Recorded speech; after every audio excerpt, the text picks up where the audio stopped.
ठाकुर जी की जानते हैं सभी, ठाकुर जी को जानते हैं सभी। ठाकुर जी के हमारे भारत में 18 प्रमुख शिष्य और संत हुए हैं, और 18 प्रमुख शिष्य और संतों में से एक प्रमुख संत है जिनका नाम है संत रैदास। क्या नाम है? हिंदू महीने के माघ महीना जो होता है उसकी पूर्णिमा को संत रैदास जयंती मनाई जाती है, और आज वही शुभ दिन है। इन्होंने श्री कृष्ण भगवान की अनन्य भक्ति करी और भारत ही नहीं संपूर्ण विश्व में ये प्रसिद्ध हुए। समझ गए सारे विद्यार्थी?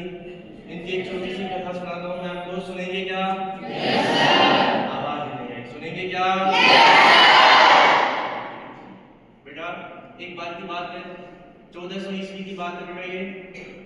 ये ठाकुर जी की खूब सेवा करते थे, सुबह शाम दिन रात से ठाकुर जी का नाम जपते रहते थे। ठाकुर जी का मतलब कृष्ण भगवान, जो कृष्ण भगवान है, राधा रानी जो युगल स्वरूप है, उन्हें ठाकुर जी कहते हैं। सभी बच्चे जानते होंगे।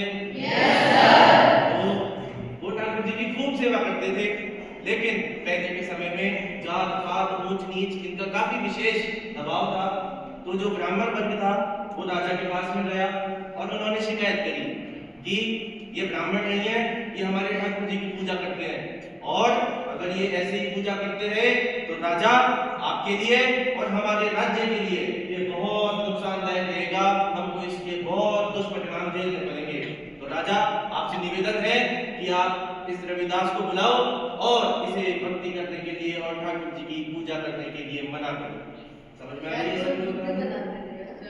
कहानी सभी को समझ में आ रही है? ठीक है। तो राजा उनको बुलाता है, पूरी सभा होती है, राजा अपने ऊपर सिंहासन पर बैठे हुए होते हैं और रविदास जी को कहते हैं कि रविदास जी, आप ब्राह्मण कुल के नहीं है, उच्च वर्ग के नहीं है, तो आप ठाकुर जी की पूजा सेवा अर्चना क्यों करते हो? तो रविदास जी ने कहा कि महाराज मैं कोई पूजा सेवा अर्चना नहीं करता हूँ, ये ठाकुर जी मुझसे करवाते हैं।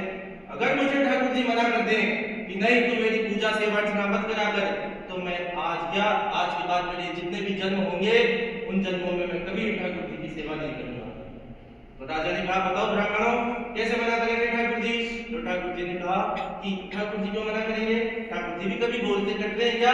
ठाकुर जी कभी मना नहीं करेंगे, हम हैं और राजा है, राजा का आदेश माना जाएगा। ऐसा सुन करके रविदास जी बोला कि सुनो मेरी बात, मैं अपने ठाकुर जी को लेके आता हूँ, और राजा आप अपने सिंहासन से हटो, आपके सिंहासन पे मैं मेरे ठाकुर जी को विराजमान करूंगा।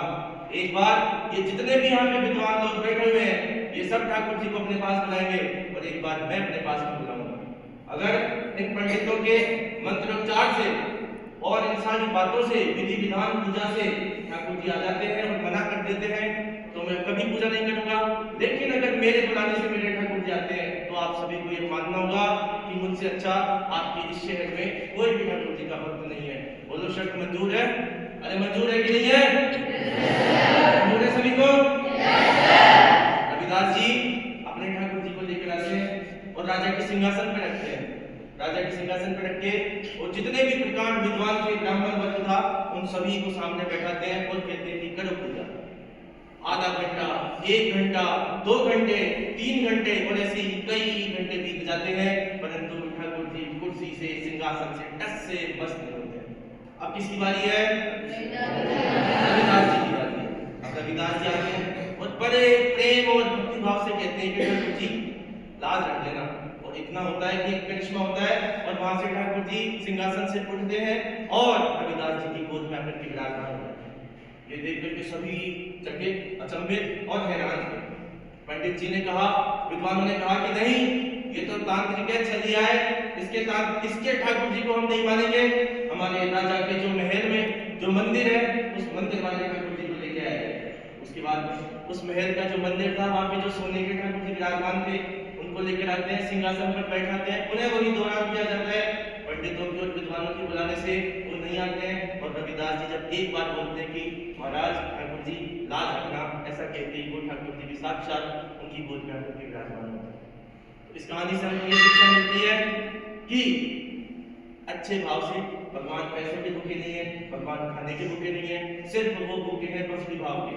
इसलिए जो भी अच्छे मन से, सच्चे मन से अपने ईश्वर को चाहे किसी रूप में पूजो, ठाकुर जी कोई नहीं, कोई किसी का आराध्य कोई और है, किसी का आराध्य कोई और है, जिसे भी पूजो भक्ति भाव से और अच्छे मन से पूजो।